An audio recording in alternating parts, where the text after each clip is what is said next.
Hey, welcome to another episode of the Blackout Tips Podcast. I'm your host, Rod, joined as always by my co-host, Karen. And we're here to make you dance, make you shake your pants. Yes! With some feedback. You can find us everywhere you find podcasts. The official weapon of the show is the folding chair and the unofficial sport, bullet ball extreme. And if you're premium, you already know we've been podcasting since 8 o'clock this morning.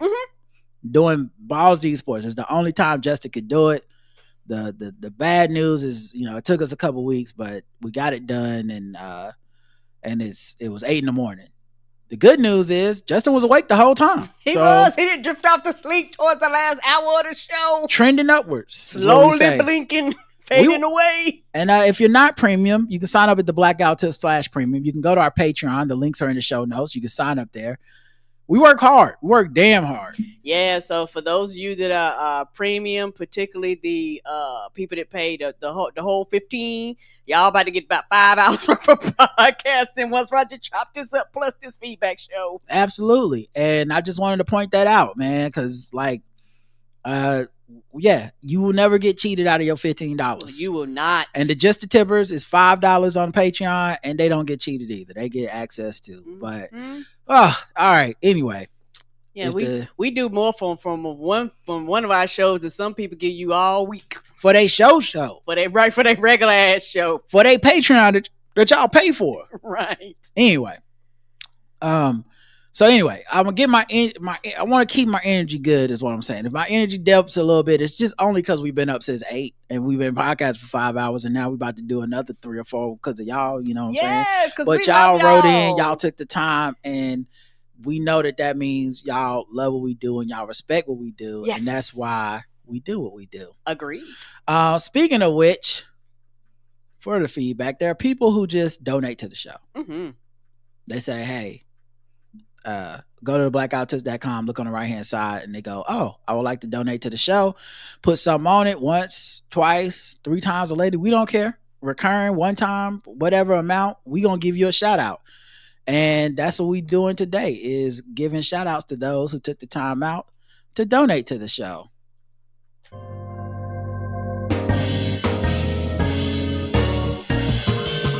May I have your attention? You are now listening to Charlotte's own Rod and Karen. We welcome the good folks who tied to the Black Guy with Tips. New booty, new hey cuties. Michael S., Tom W. Jr., David from Brooklyn. Shout out to Brooklyn. Dana R., Julian N., Bomani Jones, of course, of the Right Time Podcast. Laura E., Noel W., Pete B., Johanna M., Laura F. Got a one-time donation from Simone, who says, putting in on the website and supporting one of my fave Black-owned business. Thank you, because this website, boy, it's taking me through it, y'all. But we're going to get there. We're going to get there. We're going to get everything back up to date and working like it's supposed to work. It works, but there's one thing that is like out of date because the people stopped supporting it. And now I can't update my website security all the way because it's one fucking app. So I got to get a new plugin. It's a whole thing. Y'all don't want to hear about it. Y'all, it's behind the scenes. I'm working on it. I'm paying people to fix it. Yeah, so every time y'all put in on this is honestly going to make sure we can continue to do this. Yes, sir. And Ken M., that was the last one. Thank you, everybody. Thank you, baby. Appreciate y'all. We really do.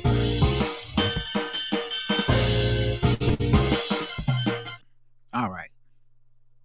Now, the sad part, we didn't get no new 5-star reviews. So here's some commercials, you motherfuckers. No! Ladies and gentlemen, please remain seated. This is just a commercial break. Relax, sit back, enjoy. This is just a commercial break. Time to get the break.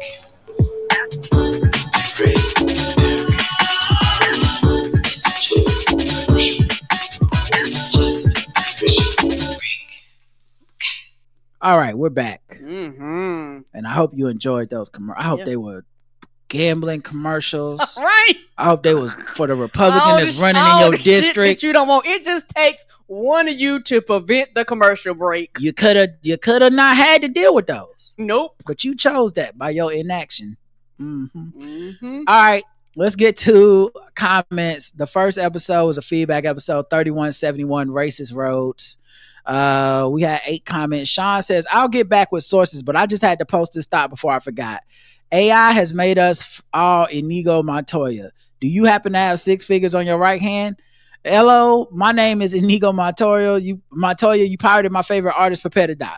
Alicia replies, I just wanted to say I went to school in the 99s and the 2000s with a guy who had 6 figures on one hand. He was in a band and was a beast at the clarinet. Makes sense. Abia says, thinking that the other side is just not educated enough is interesting. Maybe the other side thinks the same. I felt very validated for guessing that the rapture was postponed. I wonder how often he will use this explanation. Yeah, can he do it again? Because he already passed the postponed date. Yep, for the second time. Are they still coming to church every week? And he like, okay, guys, this time for real.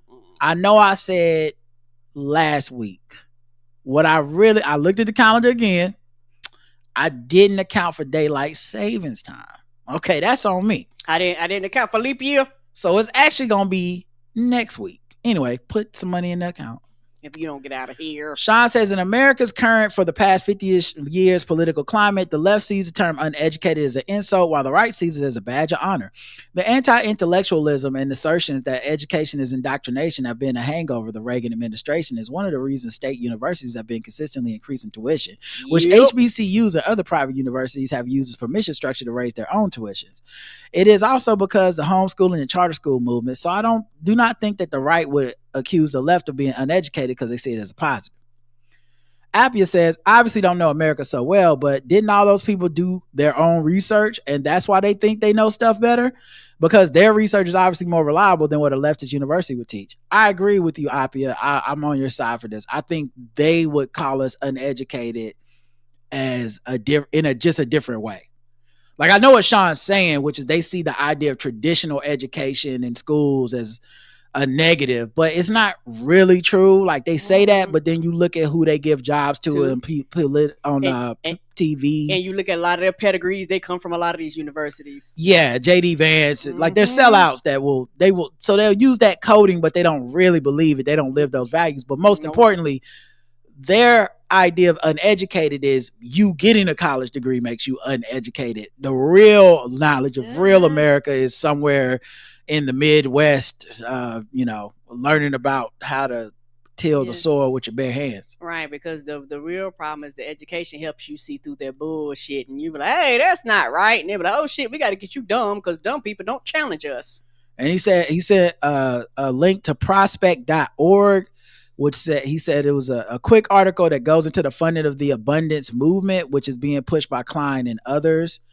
So I'm so out of my depth with this. I'm uneducated. I don't know anything about the abundance movement. This is Sean putting me up. I just need to take some time to read this and see how it connects to Ezra Klein and stuff, because I just don't know. Not that I need another reason to think Ezra Klein is a milquetoast advocate, but yeah.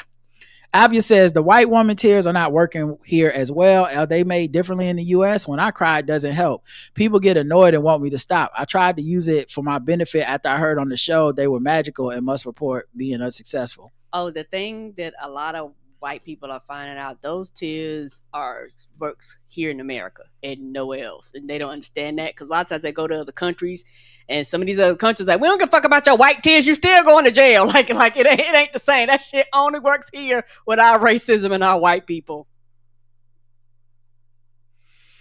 I don't have enough knowledge of what happens outside the United States to speak on it with any level of authority.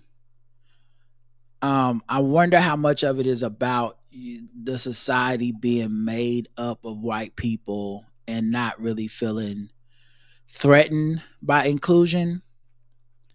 Meaning like a white woman saying she's a victim in a place where the only other victimizers would be white people. Maybe it works a little bit less. I also wonder how much is that is genderized, meaning if a white woman cries about men abusing her in Germany, are people like, shut the fuck up, bitch, get over it? Or would they go, no, no, no, there's something to be done about this? I don't know. Right.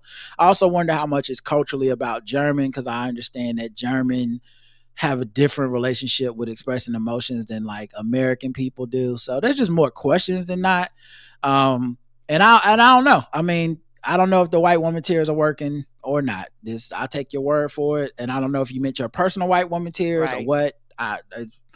Who knows? Good luck. Yeah, yeah. Good luck to you all. And I'm just generalizing when I say that statement. Yeah. I was thinking about the answer and I was like, I don't fucking know. If you say it so, but I don't have the answer. I don't think they should be working in negative ways. But I mean, obviously, white woman tears, TM, the idea of like this fake upsetness, not genuine hurt. I agree. Not genuine hurt and pain. It's different. Evie says, I would never gaslight you guys, just like I'd never buy steak from a fast food restaurant. That's like ordering lobster at a pizza joint.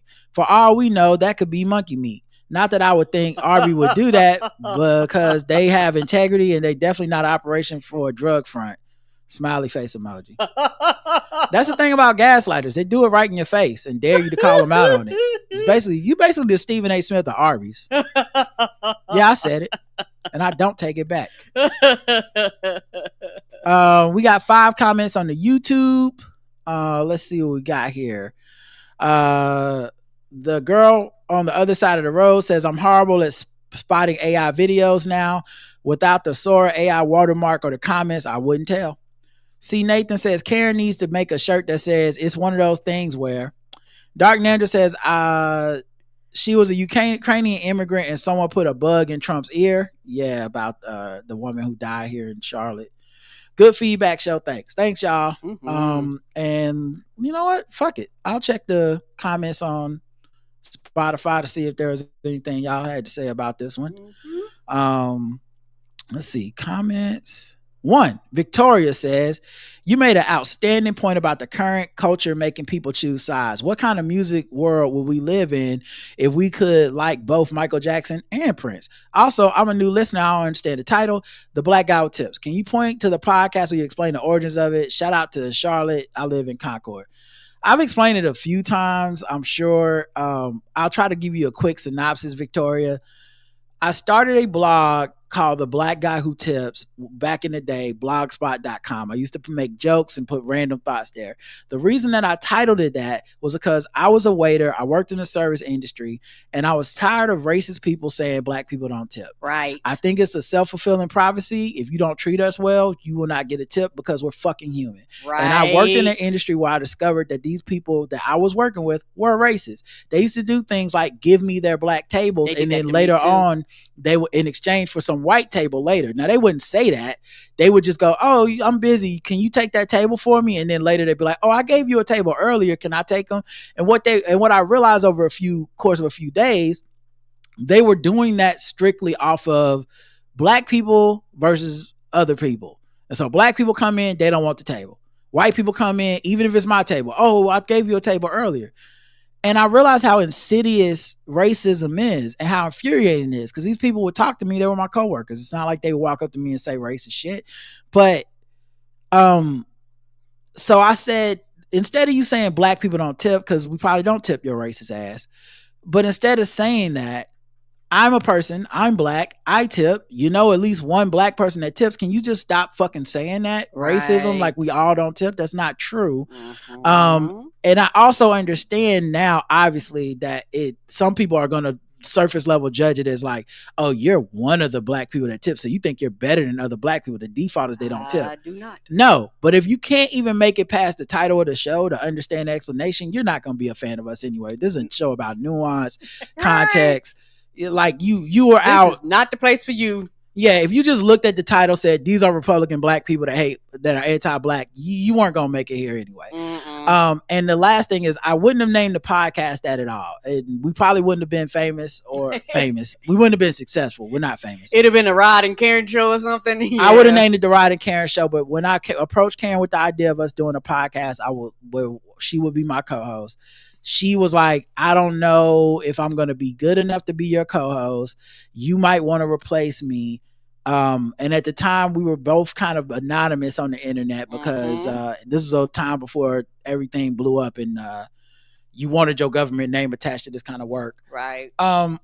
So she was like, I don't know if I want to do it. And so I was like, okay, what if we just name it the Blackout Tips? That's what the blog is already named. And you're just on there talking with me. And, you know, yeah, if the day comes when we want to switch it out, there's no pressure and it's not. But of course, I was never going to switch it out. I would never do an episode without Karen. I didn't know that at the time. That was kind of the way to trick me because I was like, you who, what, when? Like, I don't understand. I guess. So that's the story, Victoria, and I appreciate you asking that question. We've answered it multiple times on the show. I don't have a specific episode in mind where we did it, but anytime people ask, we explain it. And that's what the feedback show is for. Yes. And thank you for listening. We appreciate you. The poll for this episode: do you believe Taylor Swift's fans have officially turned on her? No. Let's see what they say. 97% no, 3% yes. And that's what I have been feeling. And I'm glad I'm not alone. No, them white women love her. And you know, it's because like, not trying to be funny, I've been online too, so I see what people were seeing. It's like all of a sudden in my feed, and it wasn't even that I was looking for her, but it was more black people talking about the white women turning on her. I wasn't really getting the white women, not trying to be funny, raging on my timeline. I was getting the black women going, it's about time, you know, a lot of them, it's about time they turned on her. I was like, but they love that woman. I was like, her little music thing she did was like #1. So they was in there rocking. I was like, the album came out, it was #1. Who are these white women that's turning on her? Yeah, it's wish casting and it's kind of ridiculous because like it's from people that claim that like the 53%, these white women can't be trusted. They vote Republican. And then they like, oh, the white women are turning on Taylor. It's just, they are finally revolting. I was like, no, they're not. So I just thought that was kind of ridiculous. And I expect if she goes on tour with this album, the stadiums and the shows will be sold out again. Yes, because will. These white women aren't going anywhere. That's her fan base and they like her. Even the few that flex for the rest of us to try to get some content out of shitting on her. I don't know, it rings hollow to me. And same. I'm not a Taylor Swift hater by any level, but I'm also not really a big music fan of hers at all. So I'm just observing this going, why is everybody pretending that she's going to be like unpopular from now on? She's going to just be fine because she's fucking Taylor Swift. Agreed. All right, let's go to the next episode, 3172, Sword Hatchetness. We had 4 comments. Sean says, in their defense, the young Republicans did have a deep conversation on how to handle the situation. They even had a survey. Ignored and the news will stop covering it. Blame it on George Soros / Antifa hacker / bot. Double down on the racism and shout down critics as opponents of free speech. So they are taking it seriously and thinking about the professional ways to handle the situation. That's true. They probably did. Abia says, consuming ignorant content doesn't work for me at all. It makes me depressed. I think this is how people really are. No wonder the state of the world and start feeling hopeless. Maybe it would be better for my mood if it did make me feel better, but this is how it is for me. Yeah, sometimes I think if I'm a frustrating friend to have for some people in my life now, because they'll send me clips or bring up topics about things that are happening on the internet, and I have such an aversion to even wanting to know, right? Because I just think it's like drinking a little bit of poison or something. And I know it's not that serious, but I mean, people send me shit all the time where I'm like, I don't even click on it because I'm like, I do not either. I don't want to have this in my brain. You know, it's like, here's a clip of I could probably look at my phone and find some, but it's like, ooh, here's a TikTok of this. Oh, I'll give you a great example. And hopefully this don't piss nobody off, but fuck it. That's what I saw. I went on TikTok to post something. That's the only time I go on TikTok. I don't really scroll TikTok or consume TikTok. Not judging those that do. I do it with other things. It's just not, TikTok's not my one. But it's not my quote unquote drug of choice. Yes. Yeah, I've done it with other stuff. But in general, Anyway, I post this thing, but before I can post it, it takes you to the For You page. And the post that it showed me was a brother from Charlotte that was walking around. And I was like, maybe it's showing me this because I go walking in Charlotte all the time. Mhm. But the video he had, in addition to being too long, was like how he was a black man. He's like, how I feel about interracial dating in Charlotte, North Carolina. And I'm like, okay. Right. What they got And to it's do with auto anything? playing. So I'm like, so I unmuted. And I'm like, what could this possibly be? And it was him. And like, why is the algorithm choosing this show? And it's him walking down the street saying how he sees white women. And when he sees a white woman, he crosses the street because she's not going to try to get with me. I look at these interracial couples all the time. And the brother, you could tell he just want to be with one of these white girls. And the white girls, they want them a What? mandingo and da-da-da-da. And I, honest to God, thought this was one of the craziest, most ridiculous things I've seen. And I thought, oh, he's a comedian. This is just like, it's A kind of hacky, bit. but it's like a funny, Yes. it's like, it's hacky, but it's a joke. I get it. Ha ha ha. White women scared. We cross the street. The black man cross the street when they see a white woman. That's y'all clutching your purse. Don't worry about that. And so I look in the comments to be like, oh, maybe they send it to me because he's a comedian.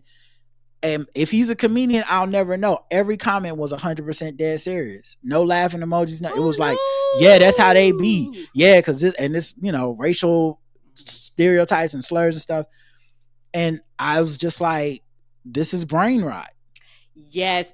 And part of me is like, my friends who see stuff like that, and this happens all the time, we send it to each other to be like, oh, did you see this? This is crazy. Like, so we know we're not alone in thinking it's crazy. Right. And I just didn't send it to them at all. I didn't send it, but I did talk to them about it in the message. Like I sent a voice note like, yo, I saw this thing and it's crazy that the algorithm showed me this, but it's also crazy that people treated this 100% serious and not like a joke or mental illness. Cause I live in Charlotte too. I'm walking all the time. I see white women. They're not chasing black men and down and trying to like rape us on the side of the road. Right. You sound ridiculous. This is like, and I couldn't believe it wasn't a joke. Or maybe if it's a joke, it was delivered in a way I didn't pick up or something. I don't know. Anyway, point being, my brain doesn't activate from that ignorance like, ooh, let me send this to everybody so we can talk about it. Or, isn't this crazy how dumb he is? It was like, get this away from me. I can't believe I watched a minute of that. that's and the thing is, us saying this don't mean we're above it. We're just saying, like, for me, I'm similar to you. I'm like, this is stupid. I live here. People are gonna have interracial relationships. These are your hangups. So and for me, I always start kind of thinking deeper than the video itself. Like, oh, you're projecting. Like Yeah. my mind goes beyond the video itself. It's just, I just felt like it was ignorance, and of course, ignorance does well on TikTok, but it was like, do I have to let this in my body? And I feel like sometimes I'm a bad, or I might be a frustrating friend because so many times people send me things now and I'm like, why? But why? Yes, but like, why? Like, and not in a dismissive of your feelings way. Like, I want to be clear here. I'm your friend. I don't care about this. Stop sending me shit. I don't do that. No. I'd rather not respond and tell you I stop sending me something because I don't want to be a jerk to my friends. But like, they'll send me a link to TikTok, and one of my first thoughts is like, why are you sending me a TikTok to explain something to me that you can explain to me? And not because I want to save time. I want to take the time. I want to hear what you have to say. Yeah, hear your thoughts. I actually would rather hear you say it than them say it, because it's going to be more fleshed out. Yes, I want to know your feelings more than I want to know this stranger's feelings. That's just a video. I don't know them, but I know you. I care deeply about how you think. So let's talk about how you think about shit. And I think that's a change I'm going through in life. I'm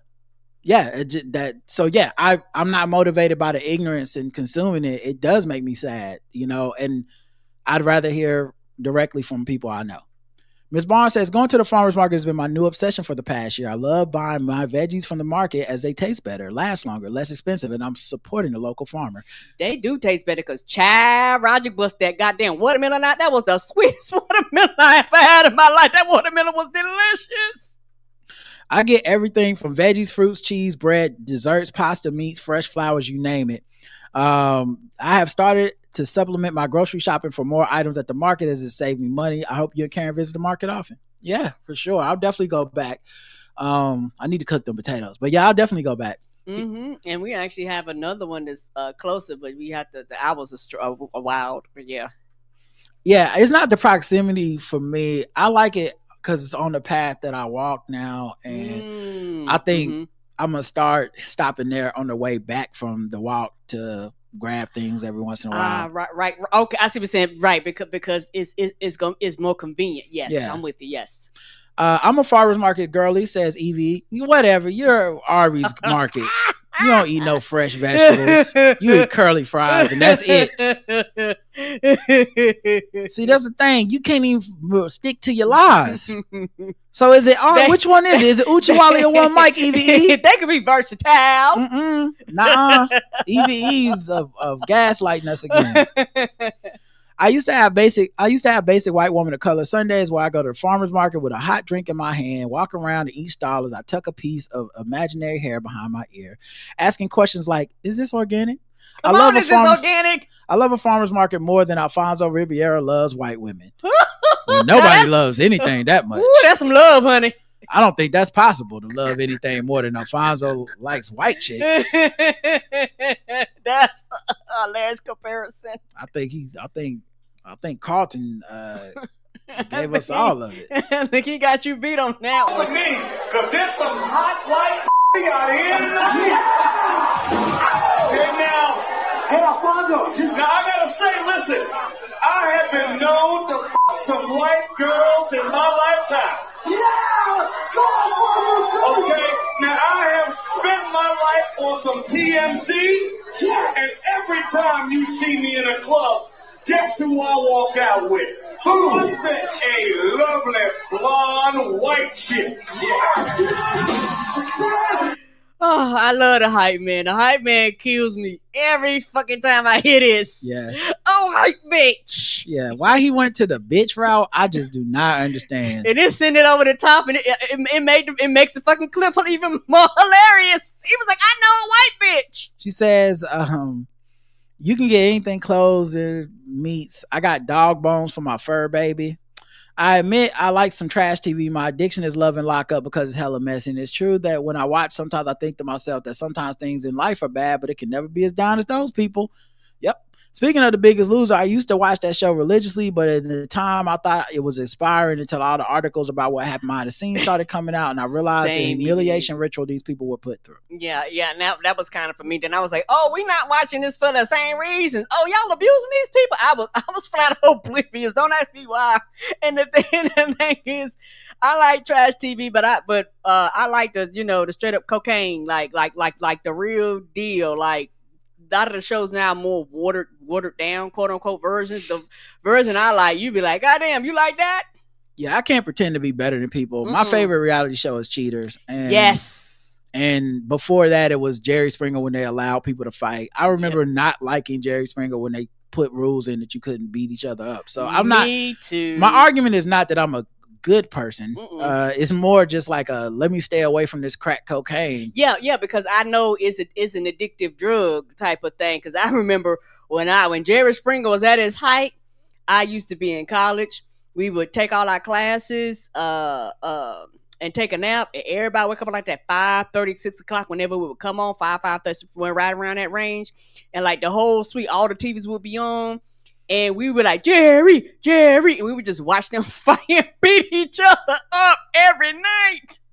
The documentary that came out about it recently on Netflix was eye-opening. Admittedly, I do still watch my 600-pound life because I like transformation shows, but I do end up feeling bad for most of the people because the extreme weight gain usually comes from a place of trauma. At the end of the day, I think everyone has their guilty pleasures like true crime or Real Housewives. Yeah, absolutely. That's why I said I'm not really trying to judge it, but I can only speak to like what is or isn't for me. Right. Let's see. YouTube. How many comments? 14. Whoa. Okay. What the hell are we talking about? Let's see. Okay. Some of these are just like emoji comments. Oh, okay. Tiffany says, you need writers. I hollered out loud. Oh, Karen, you do tickle me. Love y'all. Someone guessed the race. The Coliseum in Greensboro used to be managed and staffed by the city of Greensboro, but what you said about them trying to use the same system they use for swarm games must be the issue. They've hosted other events with more people. Not sure why they deviate since it's a larger space. Thank you, Aloha Soul 84. And of course, what I've read on the Reddit was that some people were able to get their money back for their tickets. If you email the Coliseum contact form or whatever, they were giving people refunds because it was that bad. It was egregious. People were literally in line for 45 minutes to an hour just to get in. That's unacceptable. Right. And the way it was going, and we missed the first quarter, and there was people coming in like halftime, third quarter. And so I can imagine people going, I missed the fucking game. Yes, give me my money back. Crazy. Provocative AF says, what's happening, Ken Folk? I miss y'all. Thanks for another great show. Ramsey PH Dunn says, give five stars to Rod for getting into Stephen A. Smith's arse. Ken says, why Stephen A. Smith? That man is an insufferable bag of self-hate. Why is Stephen A. Smith such a funny and great question? Just why, as a concept? Why is he? Is Stephen A. auditioning to be the new Uncle Ruckus, says Christoph. Donatello says, Stephen A. Smith is a tap dancing like Gregory Hines. He is really embarrassing himself. Well, Greg tap dance with integrity. Kim Doc says $18 at the grocery store is one tube of toothpaste and one store brand paper towel. It's insane. My gauge for how much prices are going up is the price of coffee creamer. Jason says, I mean, if I'm being fair to the young Republicans, what else did I expect their group chat to sound like? Was it going to be, actually, I got to pimp a butterfly over damn. Or I think Wemby might take the next step this season. I thank them for confirming what we already knew. I got to say, I'm a fan. Well, here's the thing about this too, though. They did confirm what we already knew, but when are our allies like Ezra Klein going to take it in? You know what I mean? When are they going to say, ooh, this is who these people are behind closed doors? This is who they really are? This is what we're fighting against? Okay, I got to stop saying, why so pessimistic to Ta-Nehisi Coates and start listening? Right. Agreed. I got to say I'm a fan of McSheriff. There really is a bell curve for me when he gets going. The first couple of McJokes are lame, but the third one is, I'm like, oh, this is really happening. Then by the 6 and 7, it's lame again. I'm just glad he's keeping our streets McSafe. That's funny. Street Hatchetness comments on Spotify. Okay. Yeah, Spotify. Sorry, I was like, what is the app is this again? We'll get these comments from everywhere for y'all. We got 3 comments. Okay. Adebola says, why is this man Stephen A. always yelling ignorant shit at that? Had to turn my volume down. And to think he was tone policing Jasmine Crockett. He's the loudest shit, just naturally. Him talking about you got to learn how to talk to people and him being him is crazy. Jadamo 8 says, you are right, Rod, about The Biggest Loser. There's a documentary on Netflix, and many of the contestants talk about how there was no support to keep the weight off, and they pushed to do unhealthy practices on the show, even against medical advice of the doctor on staff. Ani, Rod, it couldn't be my 225-pound life. That hits too close to home. Too many people would be like, maybe I should go for a fucking walk. Maybe I should put the chips down. Me slowly lowers my tortilla chip from my lips. Y'all are so funny. That's hilarious. It is true though, man. If it reminded you of your actual life and not made you feel like it's not as bad, if it wasn't escapism, you wouldn't watch it. Agreed.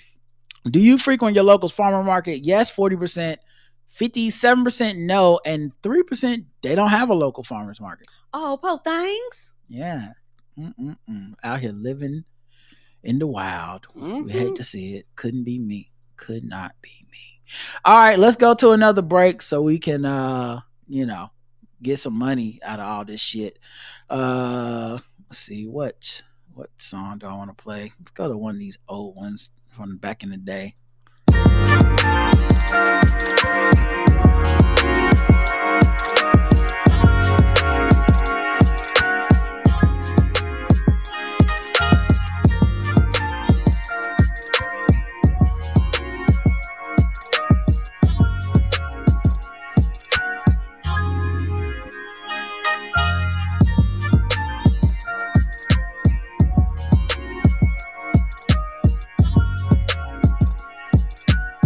All right, Digital Madness, episode 3173. We got 7 comments.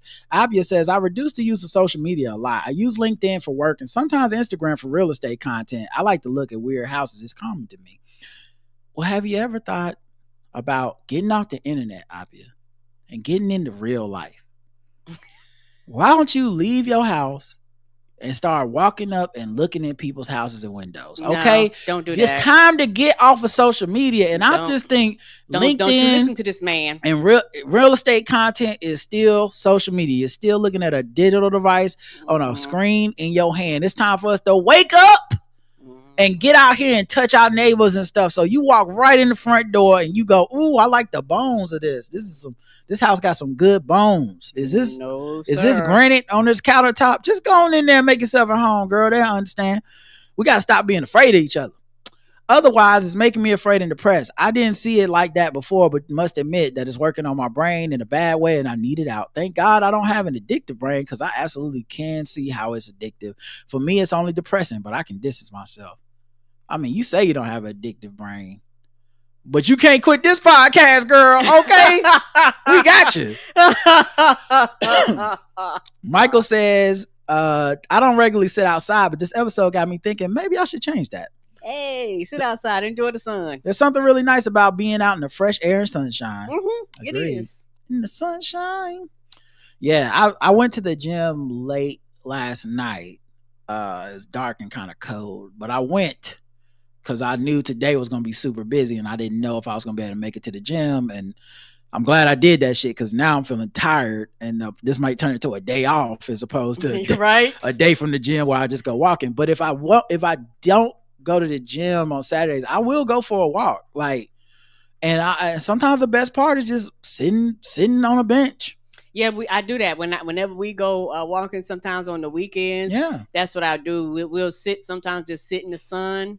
And just kind of, particularly now since it's not so like ravagingly hot, oppressively hot, it's just really cool just to sit out there. And that's why my vitamin D has went up. I didn't even think about that till you had mentioned it on the pregame about me talking about my vitamin D, because it had been low for years, and she had really been like, hey. So I started taking supplements and stuff, and then their number was still low. But actually, and I don't go out that often, but when I do go outside with you, I realized those few times have actually made those numbers spike. Yeah, get your heart pumping, get out there, sit down, be in the nature a little bit. Even if I'm just listening to music, people watching, whatever. Like sometimes it's just, whatever. Read a book, play Wordle. I don't give a fuck, but being outside, it means something.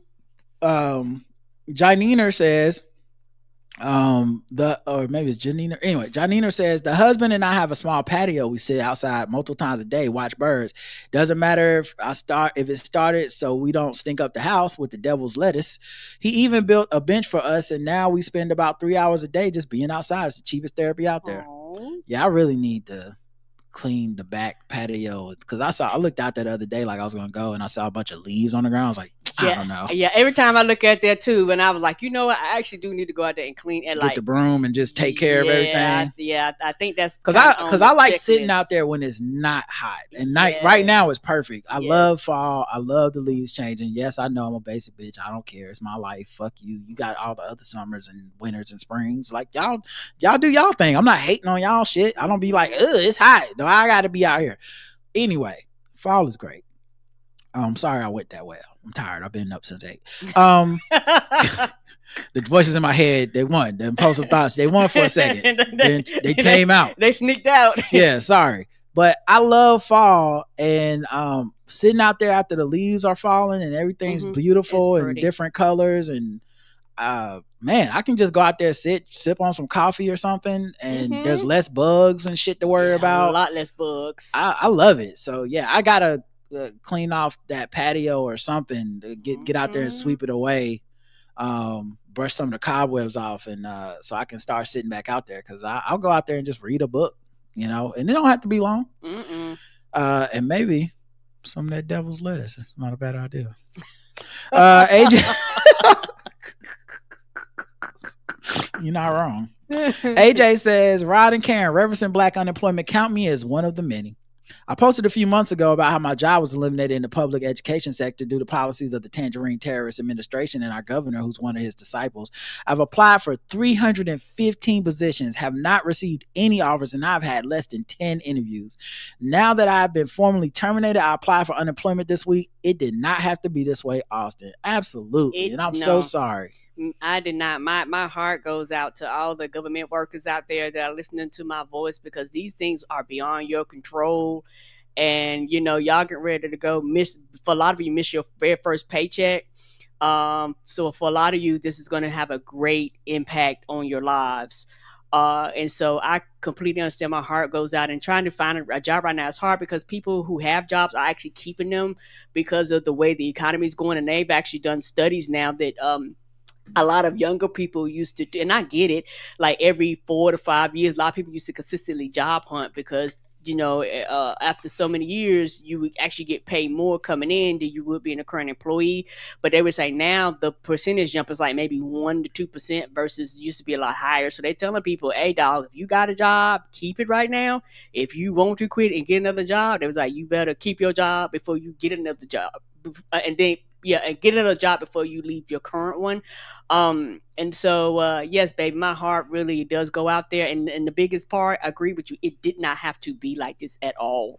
Yeah, I think a lot of people don't think about the collateral damage that was being done to the country when they made these votes, and they just think of the government as like some nebulous entity, and they think of cuts and spending not as people. They don't think about the government is made up of the people, and unless we are active, engaged people, we will suffer from it. I want representatives from my community in the government. Yes, the government is going to exist one way or another. I would like for it to be people that have some tie to my community, not just a bunch of rich folks, not just a bunch of elitists, not like people that make me feel represented, but also hold it accountable, but also bring a wealth of expertise and knowledge and lived experience. And I just feel like now that we're watching this and we're seeing how much Republicans are delighting in the suffering, they're calling the cuts partisan that they're doing, even though there's no proof of that. They're not walking around the desk and going, these are Democrat desks. They're just fucking us all, and then going,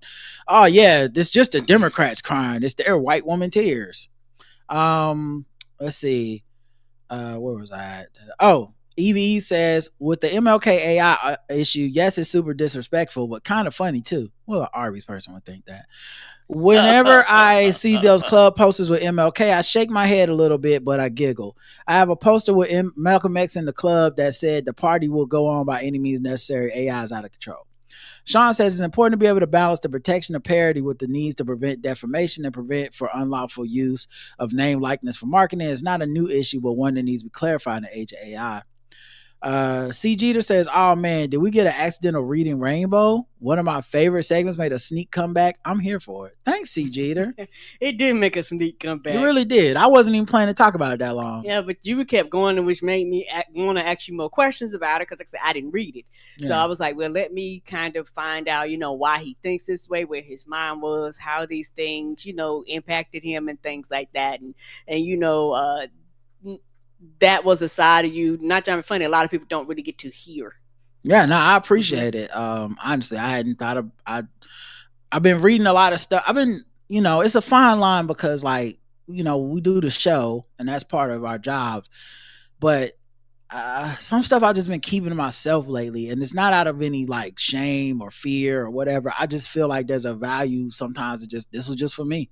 Yeah, and sometimes it's like that, yes. Sometimes I read stuff and I'm like, not that y'all wouldn't be interested, it's just more like, that was for my own edification, and maybe people will relate, maybe they don't. But I have to be careful about that, because we do a show, and I do want to share, and I do want y'all to experience things and communicate back and forth. So I have to pick my spots. But Digital Madness was, and the reason I have to point that out is also because I need to be careful about things turning into work that are supposed to be relaxation, edification, education, escapism. Those type of things, I still need those things. And if I turn everything into, I'm not just watching tasks, I'm reviewing tasks, I'm now working. And it's hard for people that don't do this for a living to understand what I'm saying sometimes, but I promise you, Yeah, because it's different to watch something and be like, I can do what y'all do. I can go fold clothes. I can miss an episode. I can fall asleep on it. And that's it, as opposed to let me take some notes. Let me remember this. Let me, I got to put this down. We got to recap it. Like, it's a lot of work. And so sometimes I forget. Yeah. And then, and like you said, because when it comes to work, you want to put out the best product possible. So because of that, it is very time consuming on your end, not really on my end, on your end. And so I get that part. And yes, you do need that split, but because, when we press play, particularly on a regular show, Roger has a layout, but sometimes you just never know where the show's gonna go, and that just happened to be where it went that day. Yeah, I didn't even write that down to talk about. Provocative AF says, "What's happening, yo? That hat and shirt is dope, Rod. Thank you. I think that was my Panthers hat and Storm shirt. Yeah, yes, the shirt you got on today tickles me. Oh no, it was a Attack on Titan shirt. Yeah, thank you. Yeah, the shirt you got on today tickles me because it made me think about you working on my tablet yesterday. You are 24 hours. I wore it because I've been working on the website stuff behind the scenes. This stuff none of y'all will really get to see or know about. Hopefully, if it works right, it'll be basically a seamless transition for y'all that are premium on our website. But yeah, the shirt says involuntary tech support with a sad computer, and it says on call 24/7. And honestly, that is what the job is that I have a lot of times. Like, y'all be emailing me, I don't never say nothing because I don't want anyone to ever feel like I'm picking on them or something. Even if it's not, it's funny to me, but it's not. I don't know y'all, and I don't want y'all to feel bad. The same way that if you call Time Warner, I don't want Time Warner shouldn't make you feel bad, even though it probably does. Anyway, some of y'all be emailing, it be 4 a.m. like, hey, I'm locked out of the website, and I'll be like, man, how are they even up? Somebody up. Like, but if I'm up and I can fix it, I fix it, or I get it the first chance I can. But it's just interesting because you really, when you work for yourself, you're on time. You're on clock all the time. Anyway, now to these comments. Oh, my mom says, hopefully the conversation about Digital Madness book will pique your audience to read the book. Life is an ever evolving growth to become a better version of yourself. Thank you. Yeah, actually, my girl Sid, she read the book. I saw she posted it on her Instagram stories that she was reading it, and I wasn't even finished with the book. So I don't recommend books unless I finish the book, because just because I started reading something, shit be going left sometimes. You be thinking it's one way, and then you get halfway through that bitch like, oh no. I'm glad I didn't tell anybody to get this, Right. Now, Digital Madness, I thought was a really good read, and we went into detail about why. And talking to Karen helped me reconcile the ending, even if I still am a little less sold on the ending. I get why he ended it the way he did, because he needed a solution to all that depressing shit he just told us. And whereas I would have never got the book published, because I would have told my publisher, like, no, that was it. And they were like, you got to give people some hope. And I'm like, no, that was it. It's no hope. We're cooked, and that's how the book ends, and they should just put the book down and jump off a bridge. Fuck it, it's over. Ramsey PH Dunn says 5 stars for sharing your insight on the book Digital Madness. None of your business. Thank you for covering the black unemployment numbers 2 times. Thanks for calling out the celebrity cocoons that were kissing Trump's ass around election time last year. Keep up your platform in a credible way. Edit, get Snoop out of your head. Don't give that ninja shit. More like Snoop's upside your head. Am I right now in your biz? Okay, Bucket Hat Rod, says Kim Doc. Thank you, Kim Doc. When the Panthers win, it gets fly around here. It does. It doesn't happen often, but when it does, I got plenty of stuff to wear in there that's just blow the dust off of it. Just I got plenty of Panther shit in here I might pull out. Yeah, if I hadn't lost, I gave away a lot of my clothes because they were a little too big. I'd have even more Panther stuff, but I have a lot less clothes sports clothes than I had before, but I'm gonna restock soon. Mhm. Kim Doc says, Karen, I just went to Trader Joe's after years, got the peach drink they have. Oh my God, it's just as banging as before, and would also go great with sour apple Crown Royal I have. Ooh, that sounds absolutely delicious. Trader Joe's peach drink. You know, Trader Joe's is close to that walk that we took. Oh, it is. It's right there. So maybe we'll go one of these days. Comments on Spotify. That's what we were doing. Let's see. Digital Madness. We got 4 comments on this episode. Let me see what everybody's saying. Devon says, or maybe David, damn, y'all cooked on this one. Newer listener, very much enjoy your perspectives. Keep up the great work. Also, when y'all say I love you and kiss at the end, I feel it every time. Oh, thank you. Thanks, buddy. I do love him a lot. I do too. Yay Tunde says, I missed you talking about books you're reading. I enjoyed this. Boy, I never know what the fuck gonna hit. You know, you never know what's gonna bang. I am fucking this algorithm up, man. I'm just out here living my life by, like, I don't have no plan. That's what my problem is. I'm supposed to be catering to this shit. Like, oh, we got more views on that. I should talk about that every day. Instead, I'll be like, I felt like talking about the book. Big Bunny says, I agree with everything you and my girl Karen said about needing safe spaces to be bare and have a healthy source of accountability. As a provider, I agree with the author. Individual therapy can only do so much. We need community, and while therapy can aid in community building, leading with positive intent and openness, but it doesn't replace the impact of being engaged in healthy in-person engagement. Keep rocking it out, you two. Yeah. Mm-hmm. And I like, that is one thing I do like about reading stuff like this book. It validates and affirms certain feelings and thoughts that I have that maybe I haven't articulated, or I have, but I haven't heard other people talk about it that much. And I'm like, maybe I'm tripping, maybe I'm not. But like that stuff about the group therapy and the purpose and community, that was real. Like I've experienced that myself of like, yo, I used to be just scrolling. I would have anxiety attacks. I would feel panic attacks. I'd be extremely anxious and caught up and just telling and yelling and explaining stuff to shit and to people that felt important in the moment. And then really, as I just kind of just talked to people, like, you know, about just life stuff, not just what was happening on the internet, but just like, oh, what's going on? Tap in, check with you. You know, sometimes I take a walk, somebody give me a call, and I'm just sitting. I talked to Bomani like an hour and some change the other day, just walking in the park. You know, Chris Lambert, every once in a while he'll call me, we'll just talk, or I'll call him and we'll just talk.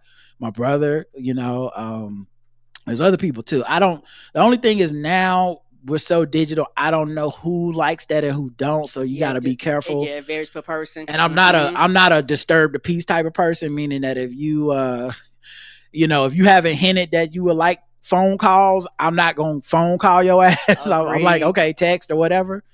But even with some of my people that I do text with a lot, every once in a while it's just like, let me call you, like let's hear your voice. And I think that's a big thing for me. It's nothing like hearing your voice, and the thing about hearing somebody's voice, you can understand intentions, you can understand emotions. Even if I don't physically see you, like there are certain things in your reflections and the way that you sound and things like that gives me a better understanding of where you're coming from. When you said reflections, did you mean inflections? Oh, okay. Yeah, I said reflections. I mean inflections. I don't know. It kind of worked. I was like, maybe that's a way to say. Anyway, my bad. But thank you, Big Bunny. So funny, kind of Big Bunny. But that's a cool name. Shoe Booty says, Karen, I gotta recommend the caramel vodka and some apple cider, a little shot of Fireball too if you're feeling spicy. My fall go-to cocktail. Ooh, I've heard of that. I don't know if they got that one here in North Carolina, the caramel one. Mm-hmm. Yeah, I don't know. I feel like I got too much alcohol in there already. Gotta finish. I haven't drank. I don't be drinking as much as I used to lately, so I need to exercise and getting fit and shit. I don't know. I'll just be thinking like, should I do that? Nah. Anyway, let's go to the poll. Do you routinely go outside and sit? 41% yes, 58% no. Yeah, man, highly recommend it. I know it sound corny. And I it don't even know. got to be long. Just the being Yeah, outside. I Just know it sound like it matters. wouldn't do shit. I promise you it do. Your And I know mood, everything would change. it's like everything else that's people. Hey, can you give me podcasting advice? Yes, go podcast. Do it routinely. Stick to it. Like enjoy yourself. Like it's not deep advice, but it's actually the right advice. And I think that's kind of what the sit outside shit is. Go for a walk shit is. Your brain will thank you later, but right now while you're kind of being skeptical or whatever, it's not gonna hit. But I take this podcast with you on the go. We'll be your friends. You ain't gotta walk fast. You ain't gotta like it's not a goal of like it's not had to be a set amount of distance. Maybe set a certain amount of time. I'm gonna walk 30 minutes. I'm gonna walk 10 minutes. I started with 10 minutes and then now I'm probably walking a little over an hour, but that's it. So go outside. I promise you it will make you feel better. It'll take a few times, but once you get a routine, it helps.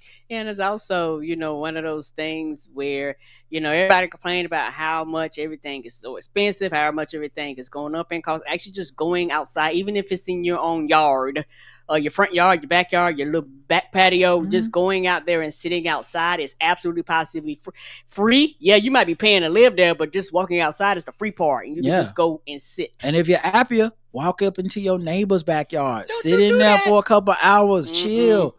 It's cool. If they come over to you, white woman tears. Now you ain't in trouble. Don't forget your boy Rod. Tell him I sent you. All right, let's. Wow, Karen. Wow, you had to take the joke out of that, boy. 100% serious, huh? Yeah. I'm not being held accountable for somebody to take you serious. Commercial break. Some sweet. Some sweet. Some sweet. Some sweet. I don't know what he's saying. Kind of sounds like he's in love. I don't know. I'm trying to do all that. Just trying to talk to somebody. Some sweet. That's Lover Girl by Issa Balu. All right. Last episode of the week, 3174, Static Shock, 5 comments. Here we go. Appia says, great to hear that DT will free gay people and black people just the same when the circumstances fit. Oh, yeah. Saying he freed George Santos. And maybe did he? Appia says, after my former humorous comment, here is more. I don't know if it's better to add fluoride to drinking water or not. I just know we don't do it in Germany because it said we have enough of it, and there's also fluoride in toothpaste and salt. We used to add it, but not anymore. I don't know what's better. Are our teeth worse? I have no idea. I just check if we add it and we don't. Mike Lawler is a gay married man and a Republican. This makes my head spin anyway. Still, it's good that he said that trans people are no danger. I don't see it as the lowest bar. Yeah, you know what? You're right. It's not the lowest bar. That's a good. That's a fair point. Well, it's like maybe not. It shouldn't be a world where we have to laud him for doing that, but you're right. It is not the lowest bar. Sean says, while Germany has naturally occurring fluoride in their water, adding fluoride and would likely improve dental health. That being said, the anti-fluoridation movement in America comes out of the Red Scare politics and was most strongly promoted by right-wing racism and conspiracy think tank, the John Birch Society. Although it has spread its wings much wider and is more of an issue than it was even in the 1940s and 50s. That being said, the fact that conservatives carve out tiny self-exemptions is not news. Uncle Justice Thomas, when talking about how the absurd and completely anti-constitutional decision in Dobbs versus Jackson Women's Health Organization, stated that he was interested in going after all forms of equal rights protections except for anti-miscegenation laws. Well, that is likely because his loopy piece of fetid feces wife, who asked the victim of her husband's sexual assault to apologize to him, is white. And Dick Cheney thought gay rights were acceptable after his daughter came out. Because conservatism in America is fundamentally a selfish ideology, portmanteau of ideology. Okay, portmanteau of idiocy and ideology. Got it. It is not hard to see why they are willing to carve out personal exemptions. Sean, I'm gonna be honest. I've been up since 8. It's hard to read your stuff today. Okay, normally my brain is sharper. Only because he's tired. Yeah, I'm fucking struggling. I was like, "What idiot? Am I needing to correct what he just said, or I'm like, he spelled ideology wrong. And it's like, oh no, of course he didn't. It's Sean. Abia says, after my former humorous oh wait, no. See, I ain't sharp. Ronan Raphael says, I know that you don't care about NY politics. All right, cool. So I'll move on. Even E said, okay, I'm joking, Ronan Raphael. I'm gonna finish your comment, obviously. However, you indirectly covered it twice this week. Mike Lawler speaking up for trans people and against racist young GOP kids, along with Elise Stefanik, whose attacks on Black Harvard president wasn't racist, I guess, but I digress. It's just confirmation to me that he is gearing up for the New York governor's race next year. He has been seen as a GOP frontrunner along with Stefanik. I keep tabs on my enemies so they can't fool me. Smart move, my man. Mm-hmm. Smart and thank move. you for the hat tip. I didn't know that. Cheryl was right about a lot of support, by the way. If you add all the Chris Pratt from the multiverse, that's a lot. Give that lost woman her flowers. Absolutely no flowers for her. But you're right. But also, I do wonder how many Chris Pratts there are. Like, I think, anyway, I'll never know for sure. But my guess is that these people over index how many secret conservatives there are to make us think secretly they're very popular. Everyone loves conservatism. Hollywood is all about it, but they just afraid to pay the cost for telling y'all they're about it. And that fuels our hero complex as consumers of like, yeah, because I'm better than Hollywood and I knew not to trust those sons of bitches. It's not that I'm jealous of their money, their good looks, and their fame. And I just think it's all doing too much work. I think a lot of people who are conservatives are not that secret at all. Mm-mm. And even someone like Chris Pratt, I never felt like he's not conservative. I was like, he's the type of conservative that I used to appreciate. Yep. The ones who just shut the fuck up about it. Yes. Don't make it my business at your job that you hate trans people. That's right. Go be Star-Lord, do a good job, then go have your secret weird beliefs on your secret weird life. On your own time. Yeah, like I'm not gonna oppress you as a Christian, but I don't want you oppressing me and then disguising this as victimology and then talking yourself out of a job that I never gave a fuck about. Meaning, Gina Carano. Right. I never gave a fuck about her being that character, and I thought she did a great job. I did too. You fucked that off. Like you weren't being oppressed out of the job. They didn't come fire you for being Christian at work or being like, oh, you don't like trans people in your personal life. They fired you because you couldn't help yourself. Right. Anyway, EV says, I love when you do Who News because I don't know who most of these people are in that segment. What I have learned is that it's not safe to be a drill rapper. It ain't, baby. Yeah, you're gonna get drilled. Yeah. with all the bullets. Let's see. YouTube for this episode, Static Shock. We got 5 comments. Let's see what we got.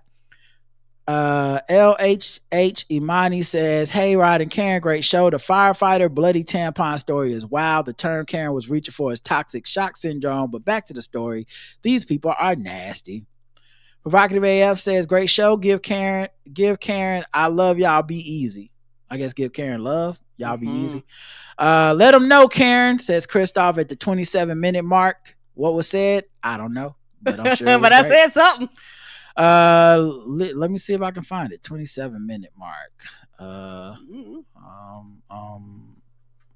Think I almost got it. Let's see. Oh, they can't hear this shit. Let me move this. I gotta share. I was yelling about something.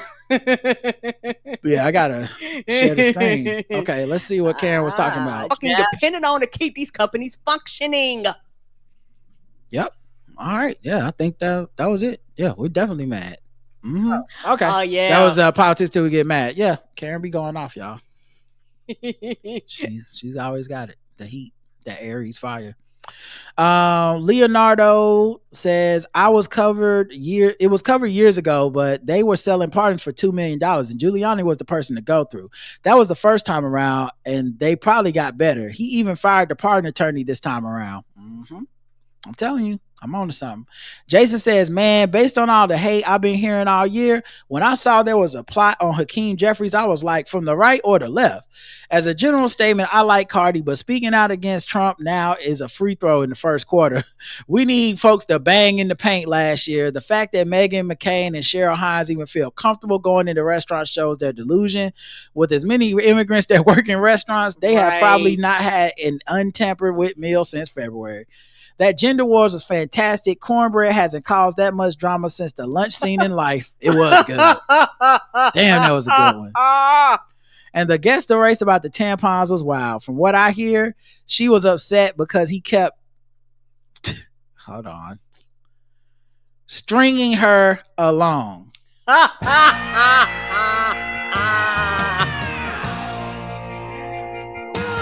That was a good one. Jason, you magnificent son of a bitch. That's hilarious. Shoe Booty says on our comments on Spotify, Joe Exotic is going to be so mad if Diddy gets a pardon before he does. Oh, he going to be big hot. He been begging for one forever. Yeah. He ain't got the $2 million is what I'm hearing. Yeah, he ain't got the coins. That's why he's still locked up. He couldn't pay the fee. I don't think he would be a great advocate for Trump either. He's a loose cannon wild card. He'd probably get out here and shit on Trump the second he get free. You know he would. The poll. Are you looking forward to the upcoming NBA season? I was shocked at the results of this poll. 68% of y'all are. 32% are not. I'm shocked it's that high. I didn't think that many people watch the NBA like us. I love the NBA. The NBA is my favorite sport. Yeah, and I love football too, but I love basketball is my first sports love over all the sports. Some might even say basketball is my favorite sport. It is. I love basketball, and the first games and watching the Hornets, and we do league pass every year. It has been a ball. Yeah, no pun intended. Basketball is my favorite sport. I like the way they gamble off the court. Oh no! Oh no, we don't. Oh no! Oh man, y'all should listen to Walls Deep today. It's a treat, I can promise you that much. Y'all should get premium just to hear it, okay? Yes, guys? you should. Pay the fee on the Freightron. You want to hear us talk about these gambling allegations. Don't tap the glass or that table. Mm-hmm. And Chauncey Billups was stealing cards. And Terry Rozier faked an injury in the quads. All right, you know what? Let's move on. We're gonna do some voicemails. I'm getting loopy, guys. I've been up too long.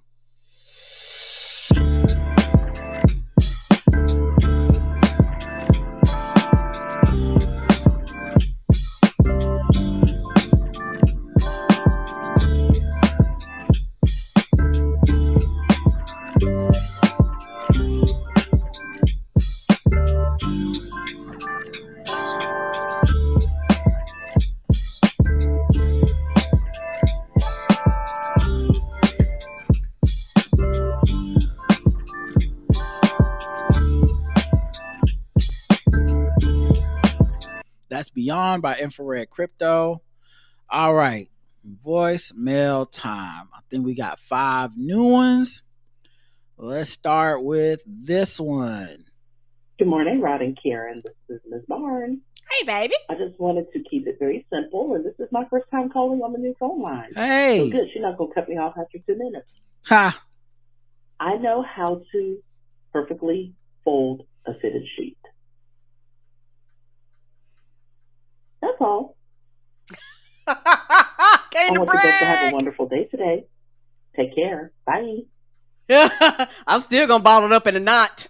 Why did that feel like a threat to me? I don't think it was. It was not a threat. It sounded like she was letting us know, like, I kill people.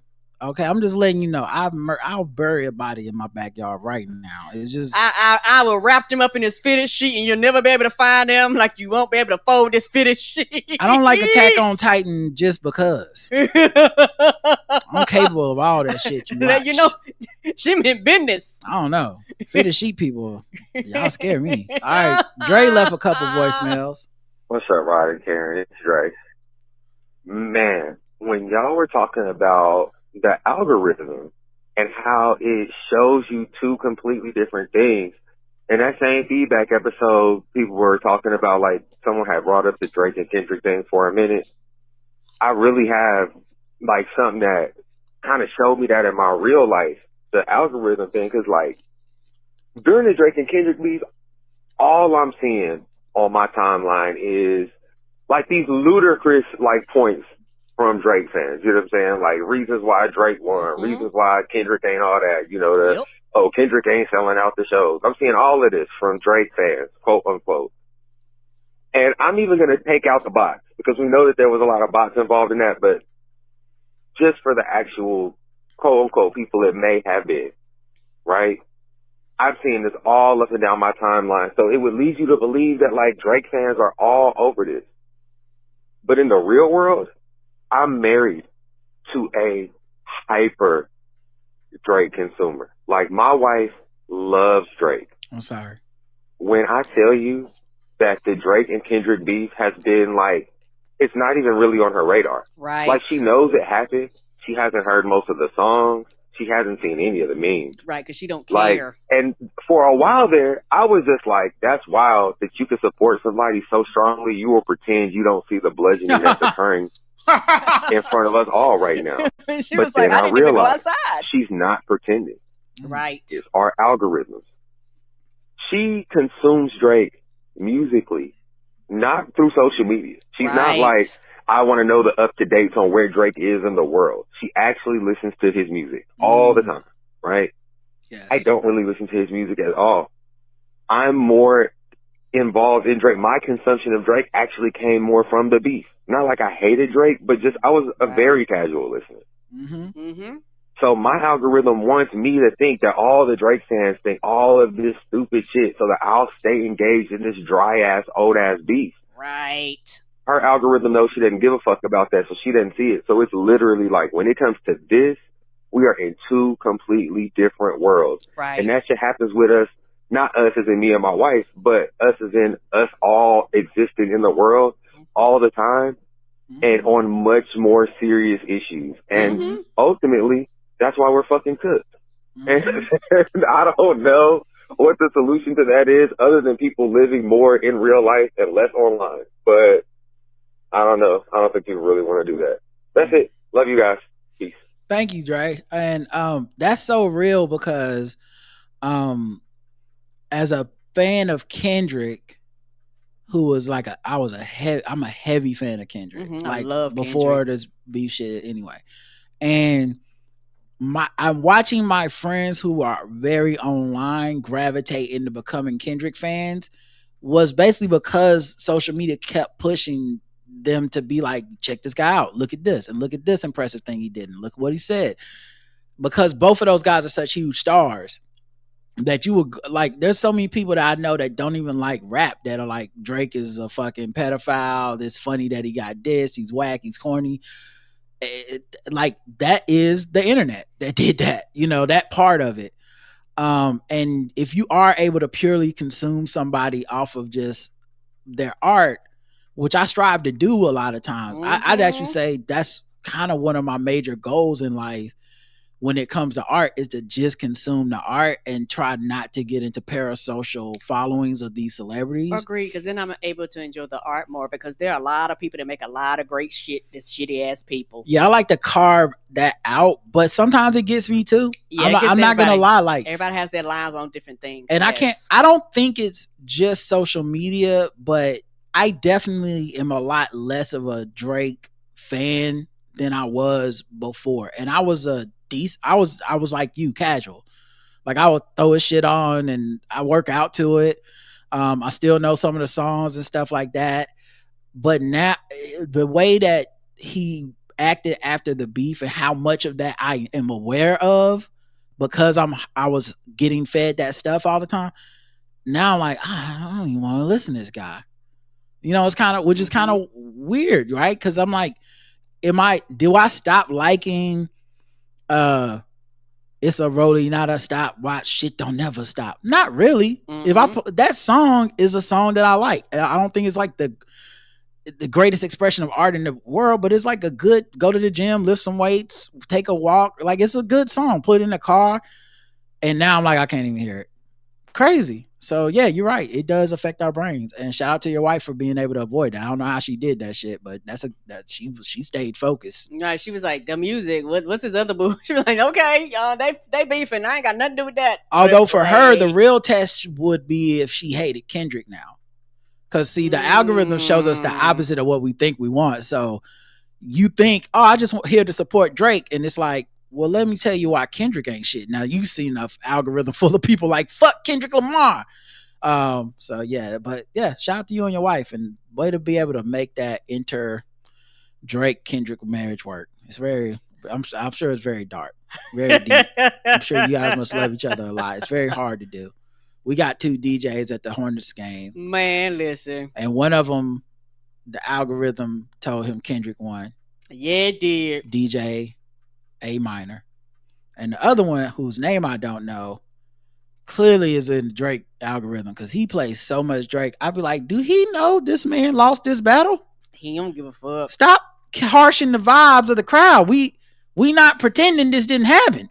Right? You see how everybody was going up when you dropped Not Like Us? When A minor dropped Not Like Us, everybody's going crazy. And then you drop. He don't give a damn. You drop that It's a Rolling, Not a Stopwatch, and everybody sat down. Let it go, brother. Please let it go. He don't care. Anyway. He's like, y'all gonna get these songs. Dre call back. Aaron, this one is for you.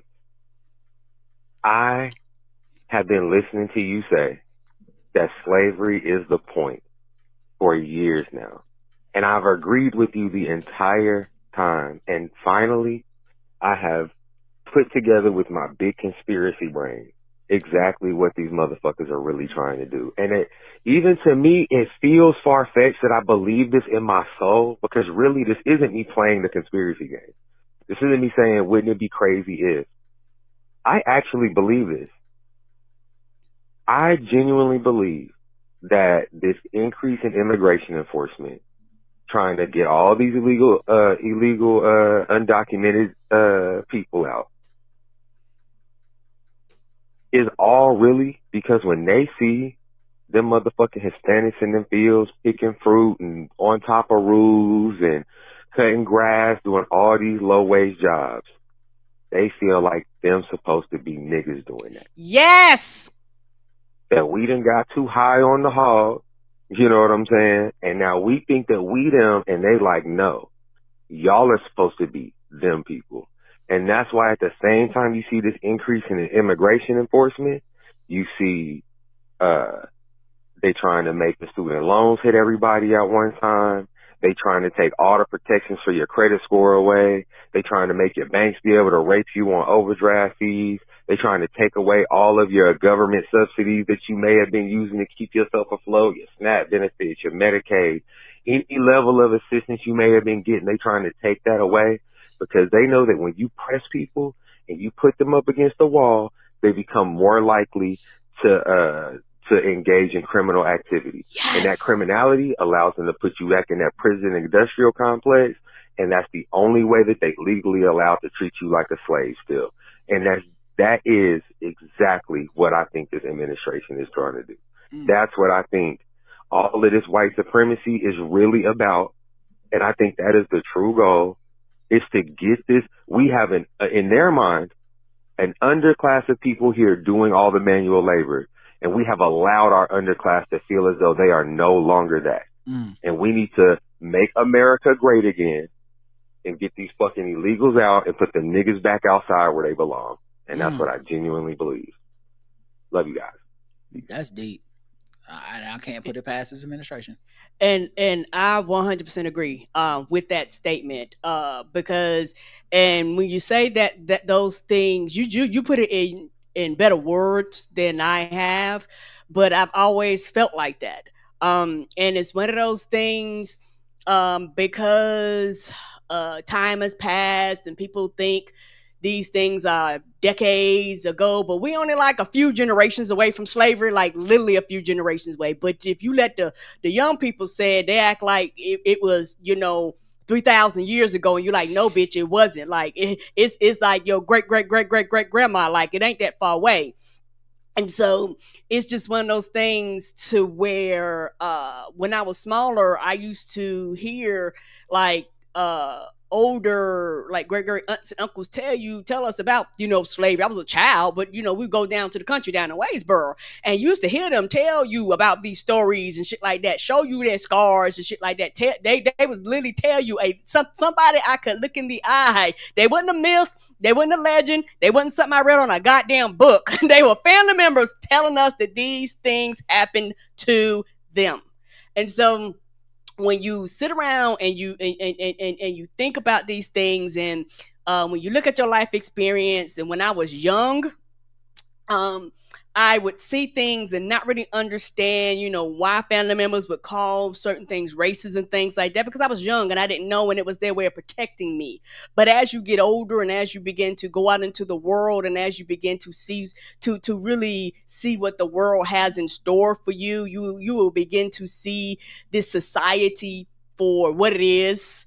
And so for me, I always said that white people have always been upset once niggers were free. They are like, we want to take America back. The whole time Donald Trump was running the first time, he kept saying, take America back to what, bitch? Back to where, bitch? That was my whole point. What are we taking it back to? And I've been very adamant about that.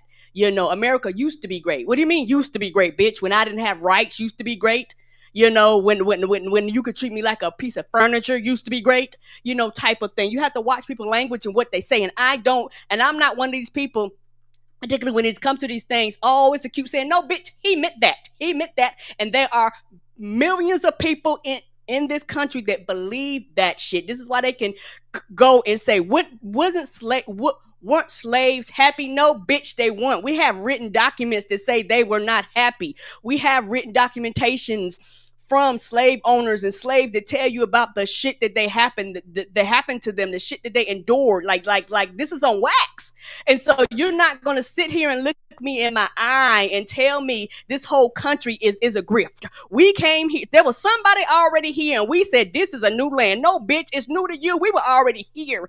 And the thing is, they wanted to do to us like they did to the Native Americans, basically wipe out whole ass tribes and take them away and make it so their language, nobody even knows their language or anything like that. Talk to the people that have gone through these things, put them on reservations, basically almost wipe their whole population out. They wanted to do that to us. But the thing about it, we happen to be resilient. It's not that they didn't fight. It's not that they didn't resist. They did. They have their own stories, but they wanted to do the same thing to us and they couldn't. And every time they see one of us, it reminds them of a failed group project. They failed. 8 years of slavery. They was like, the fuck is this? They felt like they failed in their project. So now they were dedicated that we're going to get them back. We're going to let them know their place. We're going to let them know we think they're worthless. We're going to let them know we don't like them, never have, never did. And so they want to remind us of these things. And so in my opinion, they have been very adamant about this. And so the society and the populace has let these people get back in power. And they was like, never forget. This is something I used to believe. I used to believe that when it came to race and racism, older people would die and then younger people would change. No, they actually passed these, just like my great grandma and great uncles and all them passed down the stories of slavery. They passed down the stories of racism. Ask the daughters of the Confederacy. Them bitches still out there. Ask them about that. Ask them about the Klan. Bitch, they still out there too. And so it's one of those things where these generations pass these stories down. And so the tradition of hatred, the tradition of not loving thy neighbor, these things have been passed down. The tradition of we are better than, like they passed these things down. And so they've waited decades. And this is a result of the country letting us down, like letting other people who are not white down. And they have let these people in because white people don't hold white people accountable in this country. They never have and they never will. And that's what's painful. And so this is why a lot of black people demand that they stand up and we don't take bullshit like they don't really like us going, but that we have a problem with that, and because these are their family members, their uncles. I don't care, because I'm not the one wiping their ass and feeding them. Like these people don't matter to me. All I know is they want me dead, like that, and for me it's that simple to me. But they don't see it like that, and that's why we have this back and forth and this wavering when it comes to things, because at the end of the day they don't care about your rights. That's why you have to fight for your rights. That's why you have to vote. That's why you can't be taking bullshit. That's why you have to stand up. Like Jimmy Fun, that's why you have to go and march and protest. And if you don't want to do that, give money, give time, do these other things, and for me, this is why I have a fire within my soul that will not let me roll over and die and give them my goddamn country. Hello. My thing is, if slaves were happy and slavery wasn't that bad, how come it's never said by anybody that's volunteering to go be a slave? Right. You do it then. Don't you want to be happy? Go be happy. Oh, it's not for you. Slavery for me, not for thee. Not yeah. Okay. All right. Next voicemail, and also, excellently said, Karen. Hi, Rod and Karen. This is Mary, and I love your podcast. And I want to give some tips based on my own experience to any listeners who are thinking about going premium, but they need to get their spouse or whoever they share finances with on board. So, first tip, pick your moment to talk about it. I did this wrong the first time because I tried to talk to my husband about it. Well, we were on our way to work, we hadn't gotten our coffee yet, and it was raining, so he's trying to drive in the rain, and then he knows that he's going to run in to get our drinks while I just sit in the nice dry car like a princess, and then we're just driving along, and I was like, hey, I want to spend money on this podcast that I already listen to multiple hours a week for free, but I want more, and I have to pay for more. And he was like, okay, well, that sounds like a scam. What are you talking about? Which brings me to my second tip. Don't be scared to try again, but obviously, give it a few days and then pick a better moment. So I waited till a few days later, and after work, when we were settling down for the evening and everybody's relaxed, I brought it up again so I could actually explain it better and talk about what the premium shows are and what I wanted out of it. Which brings me to my final tip, appeal to their interests. So, I wanted to listen to spoiled movie reviews and the Nerd Off. I'm not into sports. He is into sports. So I was like, hey, they also have a sports podcast. And one of their premium shows is about that. And also, Rod used to write for Game Theory, which is one of his favorite shows. So, you could get something out of this, sir. So anyway, now I'm a premium listener, and it's great. And I hope this helps anybody who's thinking about going premium but needs to figure out their podcast relationship balance. Last thing, this is Friday, October 24th, when I'm leaving this voicemail. So everybody will probably hear it on Saturday, the 25th. So, everybody, for the week of October 26th, I've got the 5-star review, okay? But then somebody else needs to claim the week after that.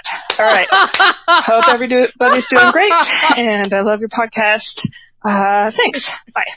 Oh, my God. Shout out to you. Wow. She was like, look, I got next week. She was like, hey, we're going to have to tag team and take turns. Shout out to you for being consistent. Shout out to you. Shout out to the coordination. Wow, y'all already getting one less commercial break. She thought of everybody and everything. I like the way your brain works. Yes, yay. I appreciate you. And and that's the thing, with our premium stuff, it's something for everybody, but it's enough. Meaning if there's a movie podcast you're subscribed to and they do a Patreon, it's you get an extra movie review. It's not with us, you get a lot of extra shit. Mm-hmm. Actually, I actually owe y'all a lot of movie reviews. I'm gonna bang those out in a couple of days and just do a fucking marathon session. It's gonna be crazy because I had to watch all this shit by myself. But yeah, so anyway, yes, thank you. That was very fun, very dope, and I hope he enjoys the sports podcast as much as you enjoy the movies and Nerd Off. Yes, and also the thing about, particularly if you pay the full $15, you have access to everything. And there are people that are like, I don't like sports, but they was like, I love y'all pregame and I love y'all sports podcast because it's sports in quotes, quote unquote. That's what I Yeah. tell people, is sports in quotes. So once you really start listening to it, you will learn it's not like your typical sports show. And so, and like lip smacking good and things like that. So I appreciate that. Thank you, sweetie. All right, last voicemail. That was fun. Hey, Rod, Karen, this is the Blue Wave Rider. I heard what I recorded last week. I was talking in my normal voice and I sounded real low. I could barely hear me with my earbuds on. So, from now on, I'm going to advise all your callers to take it up a couple of notches on the volume so you can hear yourself. Y'all have a good one. Out. Thank you. Very constructive voicemails this week. Straight to the point. Y'all was helping each other out. Yeah, straight to the point. Making the show a little better. Come on. Appreciate y'all. We a community. Listen, y'all got me through this. Let's see, we started at 8, it's 2:30. Y'all done got me through however long. I've lost count. I don't know. 7 hours? We did a whole work shift. We need to take a lunch break. Woo. Just voicemails left, and then I can... Well, then I got to edit it, right? But anyway, don't worry about that. That's not your job. That's not your job. That's why I make the money, okay? That's why we have these commercials.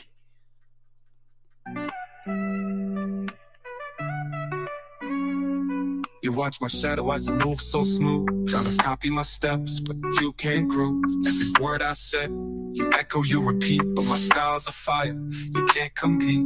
Your eyes on my crown, yeah, you dream to wear. But your throne's a chair in the middle of nowhere. Keep barking my name like a dog in the street. But you ain't got the bite, just a yapping beat. You're so jealous of me, yeah, I see it so clear. Obsessed with my life like I'm a souvenir. Can't keep my name out, can't let me be. I'm everything you want that you can never be. You mimic my... That's Jealousy Vibes by Psycho Music, that I think is about Obama and how Trump is jealous of Obama. Very well done. But also, that might be the first song you sent without that Psycho Music drop in it. Yes. I was like, who made this? We might get it later on in the song. Kevin writes in episode 3173. Hey guys, I wanted to give you two a shout out for the part of the conversation where you called out some black celebrities and influencers who crapped all over the Dems during the last election. These people were loud and large about accountability for the Dems, but now say absolutely nothing about accountability for DJT and the Republicans.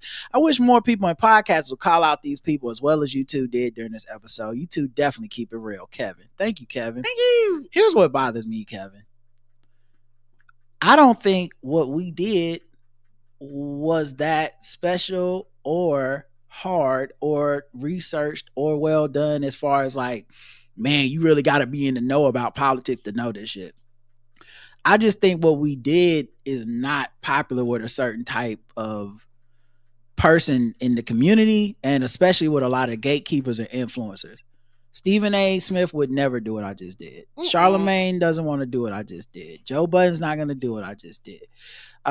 There's a lot of smart, educated people that have some pretty cool politics and everything, but like they know there's a social cost for what I did. What I did when I did that rant was basically not cool. And and by not cool, I don't mean like, oh, party foul. I mean like you can't be cool and say what I said. Well, I basically said water is wet, the sky is blue. Everybody needs to be an alternative thinker. You got to have a hot take. You got to have something nobody else is going to say, blah, blah, blah. But the only reason that nobody's saying what I said is because it's so obvious. And I think that lets people off the hook. We should be calling these people out. Like, accountability isn't just for Democrats. Accountability isn't just for Republicans or conservatives you don't like. Accountability isn't for just the Obamas or Oprah or whatever the fuck. Like, if it's gonna be universal, then call balls and strikes. And we don't spend enough time calling balls and strikes that are obvious because it's like, well, everybody would agree with that. Nah, man, say it. Because I know when I listen to shows, I'll be wishing somebody would say that shit. And I know a lot of times they don't, because the movers and shakers within this industry don't get down like that.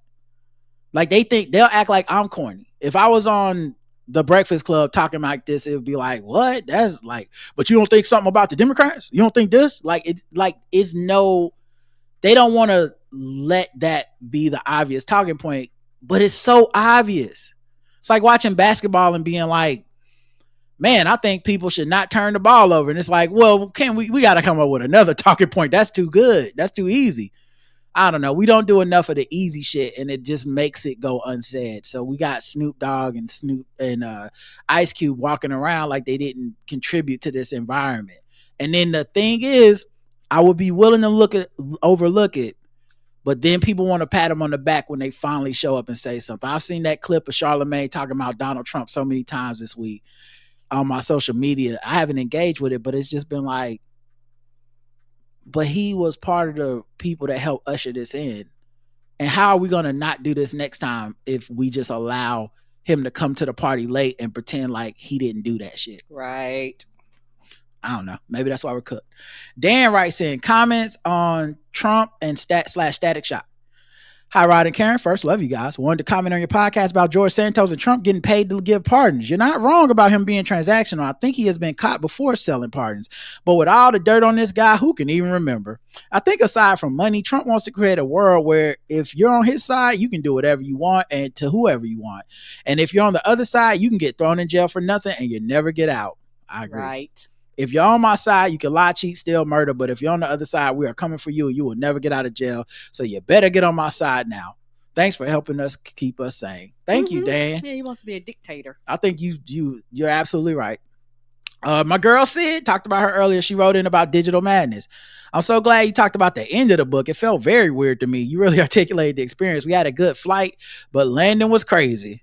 And then she replied to that. I'm back. I listened to the next 20 minutes. I really appreciate you taking your time to understand the connection. It still felt like a disjointed ending, but you helped me appreciate the ending a bit more. I'm glad on both counts of that, because honestly, that shout out really goes to Karen, because I was really like, I wasn't. So I'm overstating it for comedic effect, but I was like, man, fuck this book. I didn't like that ending. I was like, it just felt like he copped out at the end. I was like, okay, but you had stats and like findings and studies and research, and you were leading me somewhere. And then you just kind of started like, what about philosophy? Have we thought about the way the ancient Greeks used to walk outside in the morning every day? I was like, how the fuck is that going to get us out of any of this? What? But then as I'm talking to Karen and I'm thinking like, why didn't I like it? I was like, oh wait, because he's right. It won't be the same for everybody. He was asked probably to give a uniform this thing and this thing. No, your solution for your life that's going to make you healthier and off the digital crack is not going to be his, right? Right. Like whatever. We're not all going to build that iron ship. But the idea of fellowship, okay, look at me, still wordsmithing. Okay, I figured it out. It only took 8 hours to get it back on track, but my brain's coming back around. See, you're not going to build an iron ship, but you can build a fellowship with the people that you have relationships with, okay? And when you do that together, you got a navy. Okay, that I lost it, but I had it for a second. My brain was getting back. But yeah, I do feel like he was on to something with that part. And then when I thought about it, I was like, oh wait, that has worked for me. So he's right. It just didn't look how I didn't read no fucking Plato, but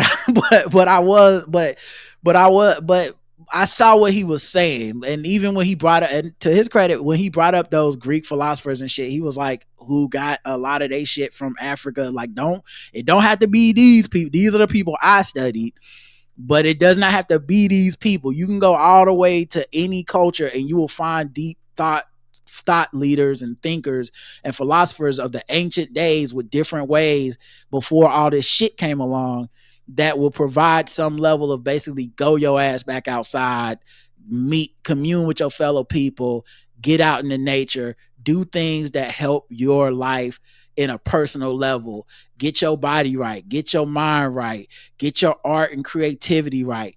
Go find those things and stop just hoping that you'll scratch the itch by scrolling on an app where the people in charge of it are basically evil and they will never, ever, ever, ever care about your well-being.